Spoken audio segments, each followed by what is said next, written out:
اچھا، اب ایک اور معاملہ ہے جی کہ آج جو ہمارے ڈپٹی پرائم منسٹر ہیں اور جو وزیر خارجہ ہیں اسحاق ڈار صاحب، انہوں نے امریکی ایوان نمائندگان کی قرارداد کے بارے میں کچھ کہا ہے، ذرا سنیں وہ کیا کہہ رہے ہیں۔ گورنمنٹ کی پرائم منسٹر صاحب کی اجازت کے ساتھ یہ کی انٹینشن ہے کہ ہم اس ریزولوشن کے مقابلے میں ایک ریزولوشن لائیں گے۔ We must show our sovereignty. اس کی ڈرافٹ ریزولوشن تیار ہے، اپوزیشن کا ساتھ شیئر ہوگی، and I would request that we must come in unity with a clear resolution against or in response to the US resolution.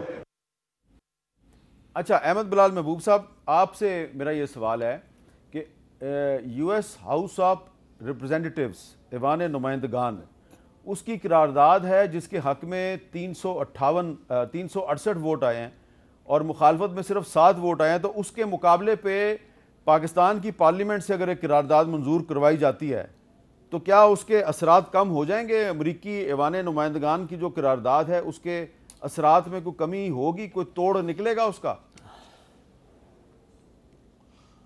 Hamid میر صاحب، اصولی طور پہ تو میں یہ بات سمجھتا ہوں کہ اچھی بات ہے کہ کانگریس کی پاس کی ہوئی ایک قرارداد کو آپ اپنی پارلیمنٹ کے ذریعے سے اس کا جواب دیں یا اس کے بارے میں ایک جوابی قرارداد پاس کروائیں، لیکن اصل بات یہ ہے کہ اس قرارداد میں جو بات کہی گئی ہے وہ بات تو پاکستان کے اندر بھی بہت سی پولیٹیکل پارٹیاں اور بہت سے لوگ کہہ رہے ہیں، یعنی یہ کہ یہ انتخابات کا جو کریڈیبلٹی ہے وہ مشکوک ہے اور اس کے لیے آپ کو اس کی تحقیقات کروانی چاہیے یا ان سوالوں کا جواب دینا چاہیے جس کے نتیجے میں لوگوں کے اندر شکوک و شبہات پیدا ہوئے ہیں۔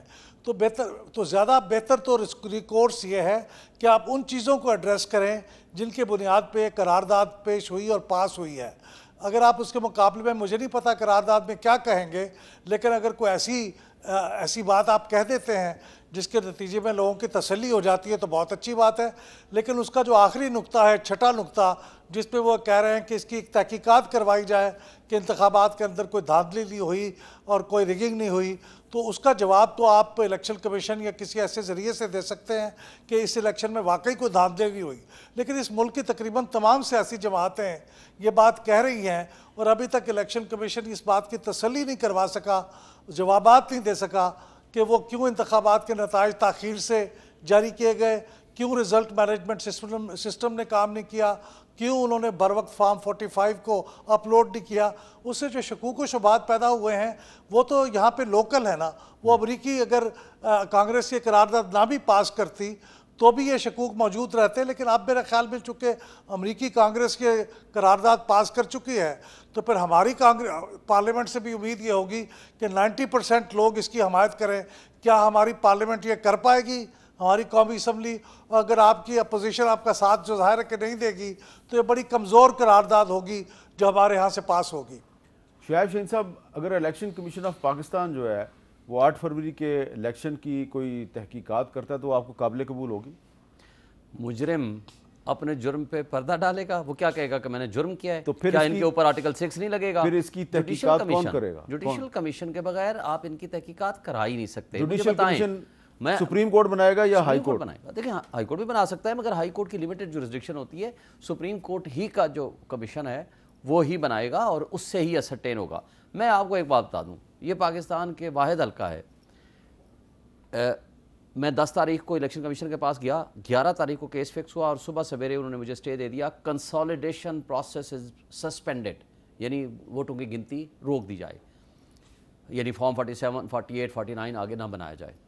میں جاتا ہوں آر او کے پاس جس دن کنسالیڈیشن ہونی تھی، انہوں نے کہا کہ نہیں جی ہمیں الیکشن کمیشن نے کہہ دیا، ریٹن آرڈر جاری کیا، کنسالیڈیشن پروسیس از پوسٹ پون۔ یہ 11 فروری کی بات ہے، 11 کو نوٹیفیکیشن ہو جاتا ہے۔ پھر میں جب بھاگم بھاگ جاتا ہوں کہ جناب آپ نے تو ابھی کنسالیڈیشن کی نہیں، نوٹیفیکیشن کیسے کر دیا الیکشن کمیشن نے؟ وہ پھر بیک ڈیٹڈ 12 تاریخ کا سرٹیفائڈ کاپی دی ہے، 12 تاریخ کو جی ہم کنسالیڈیشن کر لیتے ہیں، یہ رزلٹ دے دیا، یعنی کنسالیڈیشن کی ہے 12 کو، 11 کو میرا نوٹیفیکیشن کر دیا۔ ہم لوگ گھوم رہے ہیں پورے پاکستان میں، سارے ہم فارم 45 لے کے گھوم رہے ہیں، لاکھوں کی تعداد میں ہم لوگ لیڈ سے جیتے ہوئے ہیں، کوئی 70,000، کوئی 50,000، کوئی 55,000، کوئی 80,000، کوئی 1 لاکھ، سلمان اکرم راجہ والا تو 1 لاکھ کی زیادہ سے لیڈ ہے۔ لیکن دیکھیں اس طریقے سے آپ ایوان نمائندگان کو، ٹھیک ہے جی ان میں جرت ہے جو کہتے تھے کہ beggars are not choosers, Shahbaz شریف کے الفاظ تھے، خواجہ آصف کے الفاظ تھے کہ امریکہ ہمارا وینٹیلیٹر ہے، انہوں نے بھی آپ کی شکلیں دیکھ کے یہ ریزولوشن پاس کی ہے. مجھے یہ بتائیں کسی بھی ملک کے حکومت کی لیجٹیمیسی جب تک نہ ہو اس کے اوپر کون ٹرسٹ کرے گا؟ میں یہ سوال میرا یہ ہے کہ چلے جوڈیشل کمیشن بھی بن گیا, جوڈیشل کمیشن نے یہ کہہ دیا جی کہ irregularity ہوئی ہے, پھر کیا ہوگا؟ دیکھیں جوڈیشل آپ یہ تو الیکشن ٹریبونل کو نہیں چلنے دے رہے, آپ نے دیکھا نہیں ہے. یہی تو میرا سوال ہے آپ سے کہ اگر وہ الیکشن ٹریبونل کو نہیں چلنے دے رہے تو جوڈیشل کمیشن نے اگر آپ کے حق میں فیصلہ دے بھی دیا تو کیا ہوگا؟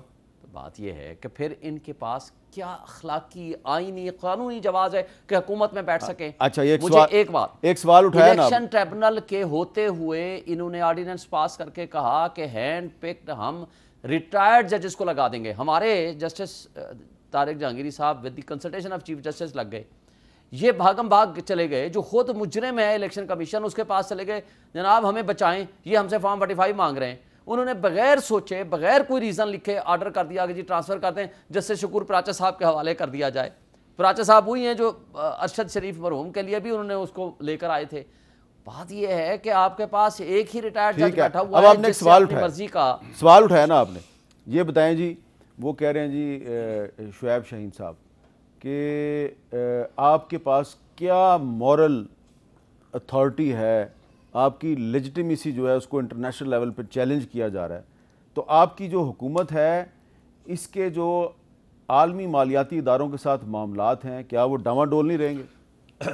آپ کی اجازت کے ساتھ حامد میر صاحب, ایک تو پہلے جو امریکہ کی جو انہوں نے قرارداد پاس کی ہے, میں حیران ہوں شعیب شاہین صاحب اور ان کی جماعت پہ کہ جب ڈونلڈ لو والا پرابلم تھا تو یہ کہتے تھے جی پاکستان کے معاملات میں مداخلت ہے. انٹرنیشنل جو لا, میں انٹرنیشنل لا کا اسٹوڈنٹ ہوں, میں نے جنیوا سے اس میں ڈپلوما کیا ہے, وہ کسی طریقے سے بھی اس قسم کی قرارداد پاس نہیں کر سکتے. مبصرین کر سکتے ہیں جو یہاں پہ الیکشن دیکھنے آتے ہیں, اور یہ بڑا غلط کام ہے. ہم پاکستان ایک سوورن ملک ہے, لیکن ہمیں پتہ ہے انہوں نے ہمارا ساتھ نہیں دینا. انہوں نے پرسوں مائنورٹیز کے حق میں قرارداد ہوئی, اعظم عزیز طارق صاحب نے پیش کی, پی ٹی آئی نے اس کی کہا کرنے ہم اس کی مخالفت کرتے ہیں. شہری رحمان نے سینٹ میں پیش کی, میں بھی ادھر تھا, انہوں نے ادھر بھی اس کی مخالفت کر دی. تو اگر اس حد تک یہ جا رہے ہیں. دوسرے نمبر پہ شعیب شاہین صاحب بار بار کہہ رہے ہیں کہ یہ کیا اخلاقی کس کورٹ نے یہ ثابت کیا ہے, اور آئین کا آرٹیکل 219 کیا کہتا ہے؟ آئین کا آرٹیکل 219 کہتا ہے کہ الیکشن کمیشن نے جو ہے اس نے بنانے ہیں یہ جو جتنے بھی ہیں الیکشن ٹرائیبونلز. اور میں انتہائی احترام کے ساتھ میں سمجھتا ہوں اس پہ بھی تجاوز کیا گیا ہائی کورٹ میں کہ الیکشن کمیشن کی اس بات کو, اس کا جو 219 سب آرٹیکل 3 جو ہے اس میں لکھا ہے کہ وہ ٹرائیبونلز بنائیں گے. اور ایسی, اور جب اگر کوئی عدالت حامد میر صاحب ثابت کر دیتی ہے, ان کے سامنے کوئی چیز آ جاتی ہے, پھر ایسے جب شور مچاتے رہیں گے, ان کا اپنا بھی وقت ضائع کر رہے ہیں, دوسروں کا بھی کر رہے ہیں, اس طرح سے ان کو کچھ نہیں ملے گا. ہاں اگر ان کے پاس ساری کوجنٹ ایویڈنس ہے, عدالت میں جائیں, ٹرائبونلز بنے ہیں, وہاں پہ جا کرے گا. یہ وہ کام کر رہے ہیں کہ طلاق ابھی مطلب شادی ہوئی نہیں, طلاق پہلے ہو گئی ہے. یہ اس قسم کے کہ ہم پہلے جیت گئے, اس طرح سے نہیں ہوگا. ان کو کمپیٹنٹ کورٹ میں جانا پڑے گا. اور شعیب شاہین کے ساتھ میں ان سے تھوڑی لبرٹی لے لیتا ہوں, لائٹر نوٹ پہ یہ فارم 47 کی بات کرتے ہیں, ان کا حلقہ بھی 47 ہے, این 47 تھا. تو میں پرسوں بھی ایک جگہ پہ ان سے بات کر رہا تھا, جب تک کوئی کمپیٹنٹ کورٹ جو ہے وہ ثابت نہیں کرتی تب تک یہ کس طرح سے ان باتوں سے ضرور لوگ مانیں گے. اور نمبر 2, جب اندھا دھند پڑی تھی اپنا ڈسکا میں اور سارے آر ٹی ایس سسٹم بیٹھ گیا تھا, اس وقت تو یہ کیوں خاموش رہے تھے؟ دیکھیں کمپیٹنٹ کورٹ کو بنایا الیکشن کمیشن نے with the consultation of chief justice, ٹھیک ہے, اسلام آباد ہائی کورٹ میں. مجھے بتا دیں ایک ریزن, آپ موجود تھے بلکہ, ایک ریزن جج نے پوچھا بتا دیں ٹرانسفر کرنے کی, ایک گڈ ریزن بتا دیں. کوئی جواب نہیں تھا سوائے وہ انجم وکیل خان صاحب تو بار بار معافی مانگ رہے تھے. معافی مانگ رہے تھے, جی میں معافی مانگتا ہوں, یہ لیگل بات ہے, میں اس کا جواب نہیں دے سکتا. آپ نے نیپوٹزم کا الزام لگایا, بتائیں نیپوٹزم کا کیا مطلب ہوتا ہے؟ انہوں نے کہا جی یہ ایک لیگل ٹرم ہے. انہوں نے کہا باعث کیا ہے, انہوں نے کہا یہ بھی لیگل ٹرم ہے. انہوں نے کہا ٹرانسفر کی کوئی اردو میں کوئی پنجابی میں کوئی ایک وجہ بتا دو. وہ کہتے ہیں ہم تو ہمارے پاس کوئی وجہ نہیں ہے. تو بھائی کیوں ہے, وجہ کیا ہے؟ وجہ صرف یہ ہے کہ انہوں نے فارم مانگ لیے, انہوں نے ایفیڈیوٹ مانگ لیے. اگر آپ ٹریبونل کو بھی نہیں چلنے دیتے, آپ آرڈیننس کس لیے لائے ہیں مجھے بتا دیں. اگر آپ ٹریبونل ڈیولی نوٹیفائڈ ہیں, جو کام کر رہے ہیں, آپ کو آرڈیننس لانے کی ضرورت کیا تھی؟ یعنی اس لیے کہ ہینڈ پکڈ ججز کو لائیں اور ان کی مرضی سے جا کر کے فراڈ کروائیں. اگر آپ نے اس ملک کا تماشا بنانا ہے, یہ 2 سال 4 سال یا 1 سال 1.5 سال کی حکومت کی بات نہیں ہے, آپ نے for all the time to come آپ نے اپنے ملک کی ساکھ کو جتنا نقصان پہنچایا ہے, یہ کبھی بھی آپ کے اوپر یہ ٹرسٹ جو ہے, یہ داغ جو ہے, یہ واپس یہ دھونے کے لیے آپ کو بہت ٹائم لگے گا.